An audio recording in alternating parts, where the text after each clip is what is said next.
Released in America on September 8, 2004 for PlayStation 2 and Xbox, Burnout 3 Takedown is a racing game part of the mostly dead subgenre of arcade racers. The fast-paced, adrenaline-filled games that care more about being fun than realistic have pretty much all been replaced by simulation racers like Forza. Not to put those games down, they keep making them so I can only assume they're good at their job, but games like Ridge Racer, Midnight Club, Blur, Mario Kart, and, Burnout are the types of racing games I personally like to play. Burnout 3 in particular is the game that introduced me to this subgenre, and considering we may never get a game in this series again, I believe it's time to pay my respects. So join me as we reminisce on Burnout 3 Takedown.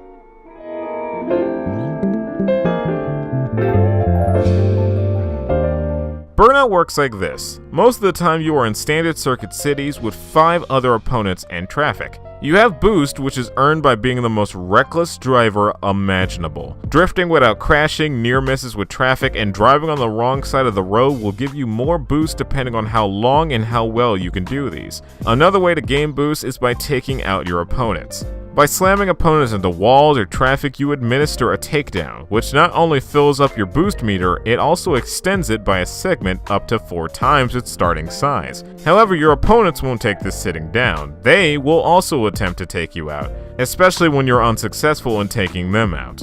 When you crash, either by doing it on your own or being taken out by an opponent, you lose your boost and a bonus segment is taken away as well. But you're not completely out of luck. During the crash, you can activate a slow motion state called impact time. While this is active, you can move your wrecked car into the way of other cars, hopefully your opponents. Get a takedown in this state and you won't lose your boost at all. This gameplay is used for the single-player modes Race, Time Attack, and Road Rage. Race and Time Attack are self-explanatory. Road Rage is a game mode where you get a certain number of takedowns in a preset time limit, or before you yourself get taken down. These modes are fun and all, but of course, they couldn't be the only thing you do, and so we have Crash Mode. The goal of Crash Mode is to create the biggest amount of mayhem and destruction possible. Each stage plops you down at a junction full of traffic, and it's up to you to figure out which cars to crash into, what angle you should go at it from, and which cars you could push into the way of oncoming traffic. Regardless of how you do it, when a set number of vehicles become involved in the pileup, you can perform a crash breaker, which allows you to detonate your vehicle to cause even more destruction. In later stages, power-ups like cash bonuses, score multipliers, speed boosts, or an immediate crash breaker can be attained by collecting them. But be careful, as other stages will have the Heartbreaker, which reduces your total score.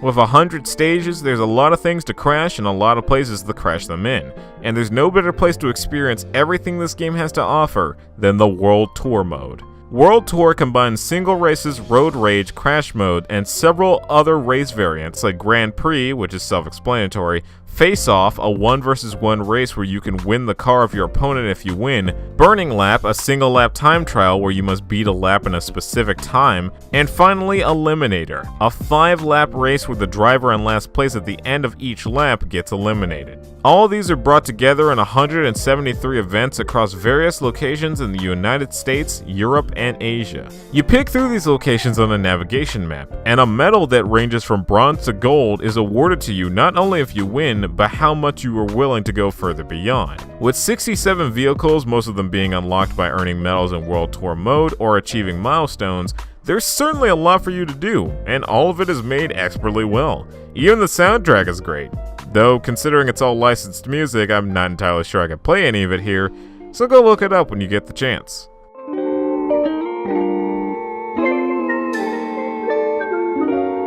Burnout 3 Takedown is phenomenal. With dozens of modes of play, no fluff to be had, and incredibly solid gameplay that has stood the test of time, Burnout 3 is definitely the point where this series got really good, especially considering that this was the first game in the series where your boost could be used at any time.